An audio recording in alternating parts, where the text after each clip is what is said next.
है everyone, welcome to खुशी की दुनिया। इस वीडियो में हम बात करेंगे समरी की द पावर ऑफ हैबिट्स। वैसे एक बात तो सच है कि हम अपना बुरा तो बिल्कुल भी नहीं चाहते, भले ही हम में राख बुराई क्यों ना हो या फिर हम में बुरी आदतें ही क्यों ना हो, हम कोशिश जरूर करते हैं। ये बात अलग है कि जब रिजल्ट नहीं मिलता उन्हीं बुरी आदतों के साथ में हम जीना शुरू कर देते हैं, जैसे कि ओवर ईटिंग की हैबिट, शराब, सिगरेट पीना, इंटरनेट का एडिक्शन, रात को लेट से होना, सुबह देरी से उठना, ये सी बहुत से आदतें। लेकिन इस बुक से हम सीख सकते हैं कि लाइफ में ग्रो कैसे कर सकते हैं। तो आज एक और बुक मिला है जो कि बुरी आदतों को अच्छी आदतों में बदलने के लिए हेल्प करेगा। तो इस बुक को लिखा है चार्ल्स डुहिंग ने।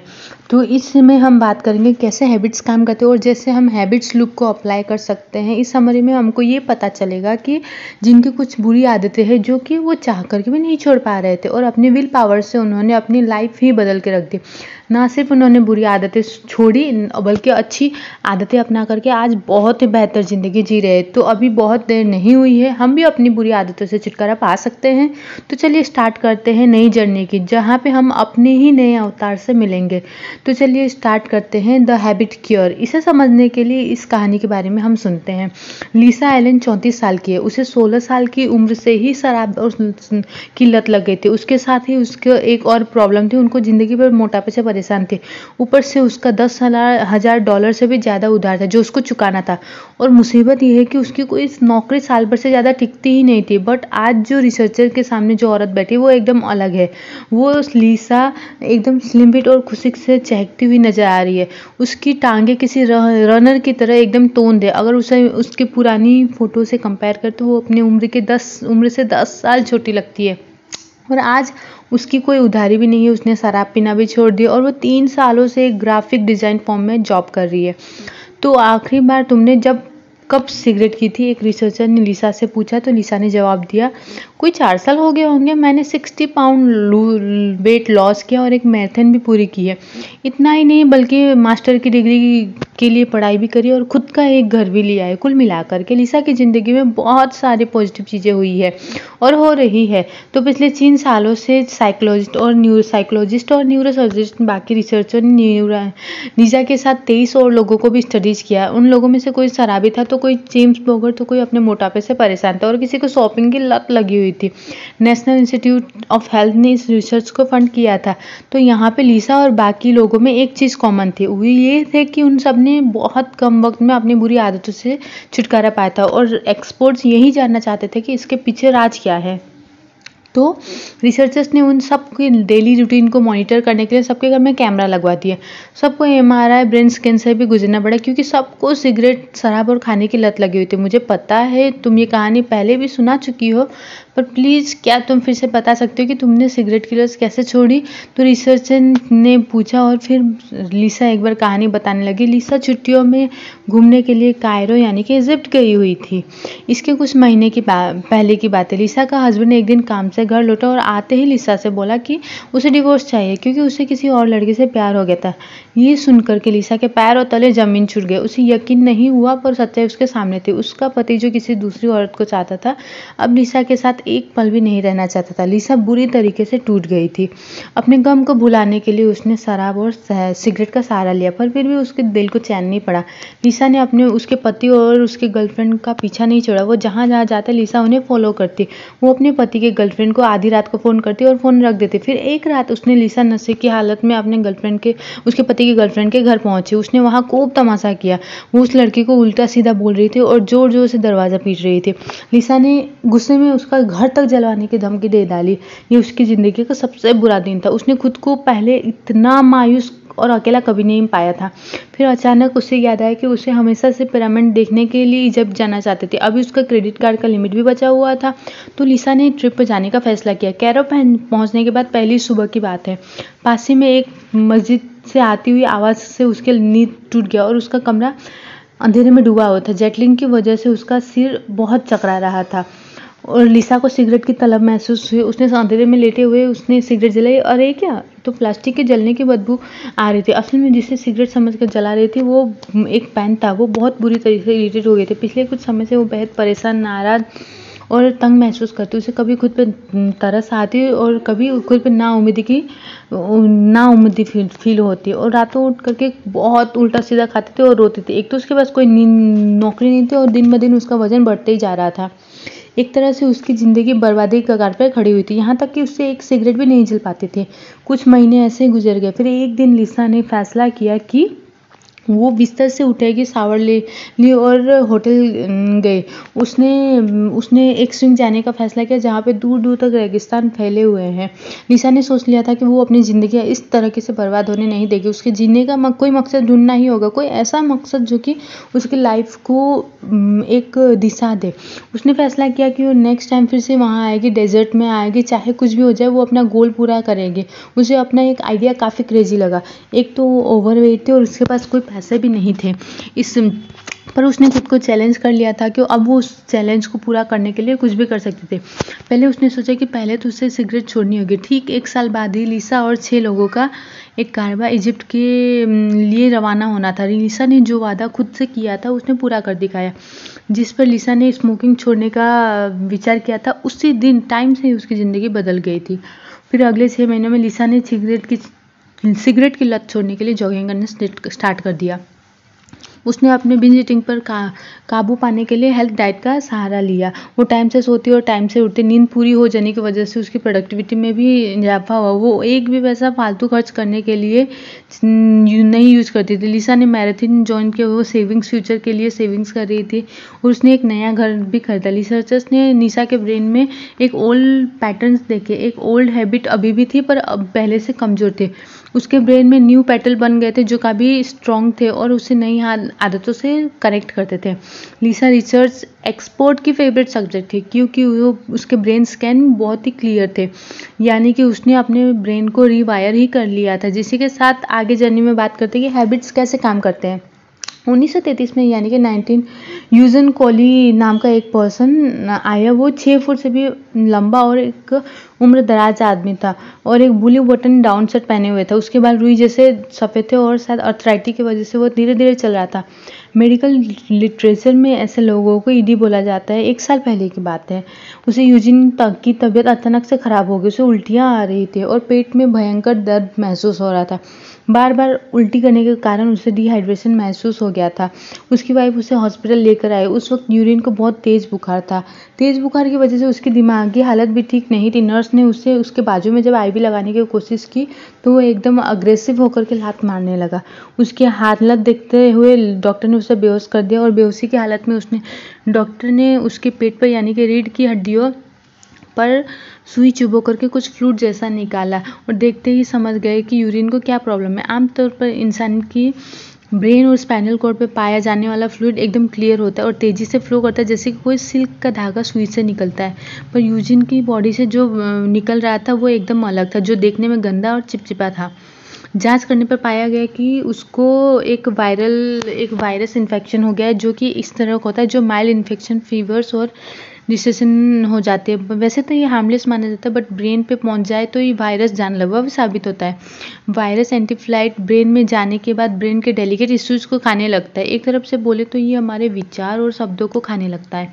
अब क्योंकि विजन के ब्रेन का कोई हिस्सा पहले से खा चुका था जिसे डॉक्टर दोबारा रिपेयर नहीं कर सकते थे, लेकिन उन्होंने पूरे वायरस को ब्रेन में फैलने से रोकने के लिए यूरिन को काफ़ी बड़ी मात्रा में एंटीवायरल ड्रग देते थे। यूरिन 10 दिनों तक कोमा में जिंदगी और मौत के बीच जूझता रहा। फिर धीरे धीरे दवाई का असर दिखाया और उसका फीवर उतर गया। वायरस भी जैसे बॉडी में गायब हो गया था। यूरिन जब कोमा से निकला तो उसकी दिमागी हालत काफ़ी कमज़ोर लग रही थी पर वो जिंदा और सही सलामत था। और यही सबसे हैरानी की बात थी। डॉक्टर्स ने उससे कुछ और भी टेस्ट लिए। जैसे सब कुछ फिट था, वो लाइट साउंड का रेस्पॉन्ड कर सकता था, हाथ पाँव हिला सकता था और उसके ब्रेन स्कैन से पता चला कि वायरस उसके ब्रेन का एक ओवर टिश्यू खा चुका है। जहाँ पे वो स्पाइनल कॉलम मिलते थे वहाँ पे अब ब्रेन पे एक खाली जगह ही नज़र आ रही है। डॉक्टर ने यूजिन की वाइफ को बोला कि मुझे नहीं लगता मैंने किसी को भी इस तरह मौत के मुँह से वापस आते देखा हो। मैं आपको झूठी उम्मीद नहीं देना चाहता, मगर ये केस हमारे लिए भी बहुत अनोखा है। फिर कुछ हफ्ते बाद ही यूरिन को हॉस्पिटल से छुट्टी मिल गई और उसे रिहेबिलिटेशन ट्रीटमेंट दिया जाने लगा। उसे हफ्ता महीना कुछ भी याद नहीं रहता था। डॉक्टर्स चाहे जितनी बार उसे अपना इंट्रोडक्शन देते, यूरिन को उसके नाम याद नहीं रखते थे। घर आकर के यूरिन अपने ही दोस्तों को नहीं पहचान पाया और कई बार तो सुबह उठते किचन जाता और वो ब्रेड और अंडा पकाने लगता और वो फिर बेडरूम में आ करके पंखा चला लेता। फिर 40 मिनट बाद वो फिर से सेम रूटीन फॉलो करता, उठता, बेकिंग पकाता और वापस कमरे में आता और रेडियो चला देता। यूरिन मेमोरी लॉस स्पेशलिस्ट का फेवरेट सब्जेक्ट बन गया। अब इन एक्सपर्ट में से एक तो यूनिवर्सिटी ऑफ कैलिफोर्निया सेंट यानगो यानी कि स्क्वायर, वो मेमोरी की रिसर्च कर रहे थे 30 सालों से। उन्होंने रिसर्च किया कि यूरिन को कोई भी बातें याद नहीं रहती। जब उसने उसके ग्रैंड चिल्ड्रन का फोटो दिखाया तो उसे पहचान नहीं पाई। यहाँ तक कि उसे ये भी याद नहीं था कि उससे कोई बीमारी हुई जिसकी वजह से वो हॉस्पिटल में रह रहा था। स्क्वायर ने कभी ये गौर किया कि यूरिन अपने ही घर पे एक कमरे से दूसरे कमरे में आसानी से आ जा सकता है। और उसने जब रिसर्च किया कि उसे ये जानकारी कैसे याद रही तो उसे कोई भी आंसर नहीं मिला। जैसे किचन कहाँ है, बाथरूम कहाँ है, ये सब उसको याद था, पर ये याद कैसे रहा है उसके लिए बड़ी पहेली। तो स्क्वायर ने यूरिन से जब ये घर का एक नक्शा बनाने के लिए बोला तो यूरिन बना नहीं पाया, क्योंकि यूरिन अपनी आदत भूल चुका था, पर उसकी हैबिट्स नहीं भूली थी। वो अपनी आदतों की वजह से ही किचन और बाथरूम चला जाता था। उसे ये भी पता था कि पड़ोस में कहाँ घूमना, और वो जब बाहर घूमने जाता तो वापस भी खुद आ जाता। उससे जब पूछा गया कि उसने ये सब कैसे किया, यूरिन एक्सप्लेन नहीं कर पाया कि वो सब कैसे कर लेता है। यूरिन का डेली रूटीन कुछ इस तरह था। वो सुबह उठता, फ्रंट गेट से बाहर जाता, आस पड़ोस में घूमने जाता और लौटते हुए रास्ते से कोई पत्थर का टुकड़ा लेकर लाता और घर आकर के वो टीवी के सामने सोफे पर लेट जाता और हिस्ट्री चैनल देखता। तो ये यूरिन की डेली रूटीन लाइफ थी। उसकी याददाश्त चली गई मगर उसकी आदतें नहीं गई। अपनी इसी आदत की वजह से अब वो अपने आस पड़ोस में आराम से घूम करके घर आ जाता था इजीली। ह्यूमन ब्रेन किसी प्याज की तरह है, कई परतों से बना हुआ। इसके आउटसाइड लेयर में कॉम्प्लेक्स फॉर्मेट रहता है, लेकिन ब्रेन के अंदर गहराई में ब्रेन स्टेम के पास में जगह होती है, वहाँ हमें प्रिमिटिव स्ट्रक्चर मैच्योर होते हैं जो हमारे ऑटोमेटिक बिहेवियर जैसे कि सांस लेना, भोजन करना या एक्टिविटीज़ को कंट्रोल करता है। हम चाहे याद रखें या ना रखें, ये हैबिट हमसे कभी नहीं छूटी, चाहे हमारे याददाश्त क्यों ना चली जाए। ह्यूमन कर्ब्स यानी खोपड़ी के बीचों बीच एक गल्फ बॉल के साइज का टिश्यू होता है जो कि मैमल एरिया में भी पाया जाता है। इसे पैसल गैनिया बोलते हैं और यही वो चीज़ है जहाँ पे हमारी सारी चीज़ आदतें स्टोर होती है। साइंटिस्ट ने हम ये पाया कि हमारे अंदर इसीलिए डेवलप होती है सेल, क्योंकि ब्रेन हमेशा एनर्जी बचाने के तरीके ढूंढता है कि वो किसी भी रूटीन को हैबिट में बदल देता है ताकि हमारा ब्रेन वाकई कॉम्प्लेक्स टास्क पर फोकस कर सके। अब जैसे एग्जाम्पल के तौर पर जूते के फीते बांधना, कपड़े पहनना या दांत ब्रश करने जैसे कामों में हमें ज़्यादा सोचना नहीं पड़ता है। इसे कामों को करते टाइम हमारे हाथ पैर ऑटोमेटिक काम करते हैं क्योंकि ये काम हमारे डेली रूटीन में शामिल है। और कहे तो अभी हमारा जो ब्रेन है वो सारी हैबिट्स पे चेकिंग करता है, यानी उसे ज़रूरी और गैर ज़रूरी कामों को बांट लेता है ताकि वो जब जो काम हमारे हैबिट्स में शामिल है उसे ब्रेन को ज़्यादा मेहनत करने की ज़रूरत ना पड़े और ब्रेन अपनी एनर्जी मुश्किल काम जैसे सॉफ्टवेयर प्रोग्रामिंग और मैथ जैसे क्वेश्चन को सॉल्व करने के लिए रखता है। हमारा बेसल गैंग्लिया तब तक फुल एक्टिव होता है जब तक हम अपने दांत ब्रश कर रहे होते हैं या शू लेस बांध रहे होते हैं। अपनी ऑटोमेटिक हैबिट की वजह से ही हम डिसीजन मेकिंग या हायर लेवल थिंकिंग कर पाते हैं। इस तरह से हम जानते हैं कि हैबिट्स कैसे काम करता है। अब जानते हैं कि द हैबिट ऑफ लूप यानी कि कोई हैबिट कैसे क्रिएट करेंगे। हैबिट लूप इस तरह काम करता है, क्यू रूटीन रिवॉर्ड यानी कि हमें जब इस हैबिट को रिटर्न करते हैं, कंटिन्यू करते हैं तो हमारा हैबिट क्यू रूटीन रिवॉर्ड ये क्यू यानी कि CUEQ ये बिहेवियर को एक्शन में लाने का ट्रिगर है, यानी कि रूटीन यानी कि खुद बिहेवियर, और रिजल्ट वो पॉजिटिव एफर्ट्स है जो कि किसी और को श्योर करता है कि बिहेवियर रिपीट किया जाए। साइंटिस्ट ने चूहों पर एक रिसर्च किया कि चूहों का बेसल गैंग्लिया इंजर्ड था। उन्हें घुमावदार रास्तों से और फूड कंटेनर से खोलने जैसे टास्क करने में प्रॉब्लम आ रही थी। ऐसा लग रहा था जैसे कि चूहों की याददाश्त ही चली गई हो।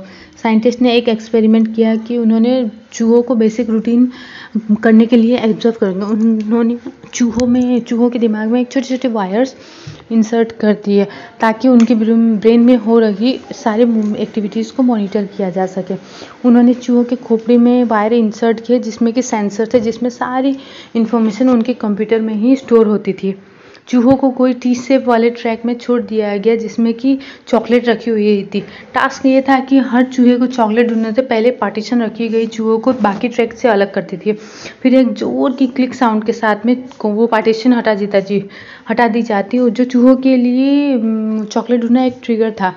खैर एक्सपेरिमेंट शुरू हुआ। पहले तो जो भी कोने सूंघते हुए दीवार पर नाखून मारते हुए घूमने लगे। उन्हें चॉकलेट की स्मेल तो आ रही थी मगर कहाँ रखी थी ये उन्हें पता ही नहीं चल पा रहा था। चूहे कभी दाएं घूमते तो कभी बाएं घूमते, लेकिन लास्ट में उन्होंने चॉकलेट ढूंढ ही लिया। उनके ब्रेन में जो सेंसर लगा हुआ था वो उनकी ब्रेन एक्टिविटी तो उनके ब्रेन में हो रही एक्टिविटी नज़र आ रही थी। कंप्यूटर में जो इमेजेस जा रहा था उन्हें साफ पता चल रहा था कि चॉकलेट ढूंढते समय चूहों का बेसल गैंग्लिया फुल पावर में काम कर रहा था।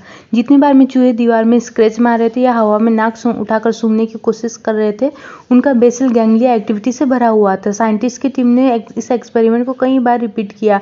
वो चूहों को सेम ट्रैक पर सेम रूटीन से भेज रहे थे। फिर आखिरकार कुछ चेंज हुआ। चूहों ने बेकार में इधर उधर घूमना बंद कर दिया। अब ना तो वो हवा में सूंघ रहे थे, ना ही दीवार पर स्क्रैच मार रहे थे, बल्कि इस बार वो सीधे चॉकलेट तक पहुंच गए। उन्हें पता चल गया था कि चॉकलेट कहाँ रखी है। मॉनिटर पे सेंसर शो कर रहा था कि बेसल गैंग्लिया में एक्टिविटी कम हो जा रही है, यानी वो पहले से कम एक्टिव था। चॉकलेट तक पहुंचना एक ऑटोमेटिक रूटीन बन गया था, जिसके लिए उनको अब ज़्यादा सोचने की ज़रूरत नहीं पड़ रही थी। उनका क्यू था क्लिक का साउंड और वो रूटीन था क्लिक का साउंड और रिवॉर्ड था वो चॉकलेट। जैसे जैसे चूहे इस हैबिट लूप से गुजरते गए उनके बेसल गैंग्लिया में ये हैबिट इंक्लूड होती गई। शुरू में ये फुल एक्टिविटी था, पर जैसे जैसे हैबिट रिपीट हुई बेसल गैंग्लिया के तो बात ऐसी है कि हमारी बुरी आदतें तब भी रहती है क्योंकि ये रिपीट होने के लिए उसी टेक्निक को तो अब हमको ऐसा करना होगा कि इसे कोई बुरी आदतों को अच्छी आदतों में बदल दी जाए। और ऐसा करने के लिए क्यू को यूज़ कर सकते हैं, बट रूटीन डिफरेंट है। जैसे कि हमको नेट ब्राउज़र की एक लत लगी है और सारा दिन नेट देखते हुए सोशल मीडिया पर टाइम स्पेंड करते हैं, तो क्या होता है कि हमारी इस बैड हैबिट से हमारी प्रोडक्टिविटी कम होने लगती है और हमने गुड हैबिट यानी कि जैसे जॉगिंग एक्सरसाइज का टाइम ही नहीं मिल पाता है। अब देर बाद तक फ़ोन ब्राउज़ करते रहेंगे तो जाहिर सी बात है कि सुबह उठना मुश्किल है और हम इस रूटीन को चेंज कर सकते हैं। सबसे पहले क्यू है घर आना, फिर अपने सोफे को लेट करके फ़ोन देखने के बजाय अपने रनिंग शूज़ पहनना और बाहर जॉगिंग के लिए जाना। ये हमारा न्यू रूटीन है। फिर 1 घंटे बाद वापस आकर के अपने लिए एक स्ट्रॉबेरी स्मूदी बनाओ, ये हमारा रिवॉर्ड है। जब हम इस क्यू रूटीन रिवॉर्ड को रिपीट करते हैं तो एक नई हैबिट बनती है। दोबारा हमारा रूटीन है ऑफिस से घर आना, लेकिन नया रूटीन है जॉगिंग करना और रिवॉर्ड है स्ट्रॉबेरी स्मूदी। हम इस हैबिट ऑफ लूप को किसी भी बुरी आदत से छुटकारा पाने के लिए अप्लाई कर सकते हैं जो हम छोड़ना चाहते हैं लेकिन आज तक नहीं छोड़ पाए हैं। तो क्यू रूटीन और रिवॉर्ड को कम बात रखिए, क्योंकि बैड हैबिट को छोड़ने के लिए सेम क्यू और रिवॉर्ड के ऊपर फॉलो करता है और बट रिवॉर्ड बदल जाता है। अब नेक्स्ट कहानी को सुनते हैं कि 2 पेरेंट्स ड्रग एडिक्ट थे। जब वो घर पहुंचते तो अपने माँ बाप को टीवी के सामने बैठा पाते। दोनों ड्रग के नशे में एकदम हाई रहते, उनकी आंखें ऊपर चढ़ी रहती थी। और ट्रेविस जब 9 साल का था, एक दिन उसकी माँ को ड्रग लेने और देह व्यापार करने के जुर्म में गिरफ्तार किया गया और 9 साल की उम्र में ही उसने अपने पिता को हीरोइन का ओवर शिकार होते हुए भी देखा। ट्रेविस ने देखा कि उसके पिता फर्श पर लगे पड़े हुए हैं और उनका चेहरा नीला पड़ गया है। ट्रेविस के भाई बहन जो कि वो जानते थे कि ऐसी हालत में क्या करना चाहिए, उसके भाई ने उसके पिता की बॉडी को सीधा किया और उसकी बहन ने उसका मुंह खुला रखने के लिए कोशिश कर रही थी ताकि उसका जीभ अपने गले में फंस करके गला चौक ना कर दे। तब तक ट्रेविस ने अपने पड़ोस के यहाँ जाकर के मदद के लिए 911 पर कॉल कर दिया था। 16 साल की उम्र में वह एक हाई स्कूल ड्रॉप आउट था और उसका मन था कि वो स्कूल में और बुली नहीं हो चाहता था। उसके क्लासमेट उसको चिढ़ाते थे और उसका पीछा करते और उस पर चीज़ें मारकर फेंका करते। ट्रेविस ने बताया कि उसे स्कूल और होम टाउन छोड़ना सबसे आसान लगा। ट्रेविस फ्रेंड्स को चला गया जहाँ पे उसने मैकडोनल्ड्स और हॉलीवुड में काम किया। कई बार उसे अपने कस्टमर की बदतमीजी भी झेलनी पड़ती थी। एक बार वो अपने कस्टमर पर चिल्ला करके बोला, आई वॉन्ट ड्रेसिंग टुमारो या अगेन। तो ट्रेविस को गुस्सा आ गया। उसने भी चिल्ला करके उस औरत को जवाब दिया, get out of from my shop throw. इतना ही उसने वो कस्टमर के कार पर चिकन नगेट्स फेंक दिए। कई बार ऐसा उसको इतना गुस्सा आता था कि सिप में फिर रो पड़ता। काम पर अक्सर वो कई बार लेट आता और कहीं या फिर रो पड़ता। घर जाकर के शीशा के आगे खुद से खड़े होकर के वो बात करता और खुद को ही कहता कि उसे अच्छा बनना होगा और की तरह नॉर्मल बनना होगा। लेकिन सच तो यह था कि उसको सोशल होने में दिक्कत आ रही थी और यहाँ के सिस्टर्स की किस्मत कि वो बड़ी हो जाती, लाइन बड़ी हो जाती। ऐसे मौके पर उसके हाथ कांपने लगते और सांस फूलने जाते। फिर भी हॉलीवुड करियर में एक रेगुलर कस्टमर में बात की। फिर उसके बाद उसने एक वॉशिंगटन पे एक फूड सर्विस पे ज्वाइन किया। अब उसने ट्रेविस को वहाँ अप्लाई करने का ऑफ़र दिया। फिर 1 महीने बाद ही उसको वहाँ जॉब करने लगा। ट्रेविस आज 25 साल के। उसके पास में 2 ब्रांच मैनेजर उसके अंडर में 40 लोग काम करते हैं और वो अपनी कंपनी के लिए सालाना $2 मिलियन डॉलर का रेवेन्यू जनरेट करता है और उसकी रियल सैलरी है $45। ट्रेविस ना तो अभी काम पर लेट होता है और ना ही बेवजह जुटली लेता है। उसके इमोशन पे पूरा कंट्रोल है, इसलिए उसे कभी काम के दौरान कंट्रोल आ ही जाता है। ट्रेविस आज 25 साल का है। उसके पास दो ब्रांच मैनेजर है। उसके अंडर में 40 लोग काम करते हैं और वो अपनी कंपनी के लिए सालाना $2 मिलियन अर्न करता है। और ट्रेविस कभी भी नाम एब्सेंट नहीं होता और ना ही कोई छुट्टी लेता है। उसका अपनी इमोशन पर बहुत कंट्रोल है, इसलिए उसे कभी गुस्सा ही नहीं आता। एक बार क्या हुआ, ट्रेविस के सामने अपने कस्टमर को चिल्ला रहा था तो ट्रेविस ने उसको पकड़ के कहीं दूसरी ओर ले गया और बोला कि तुम्हारी एप्रिन तुम्हारी सील की तरह है, जब तक तुम उसके पीछे हो तुम स्ट्रांग हो। पर ट्रेविस के अंदर इतना बड़ा बदलाव आया कैसे? उसने स्टारबक्स ट्रेनिंग को अटेंड किया और फिर उसके बाद में आगे जो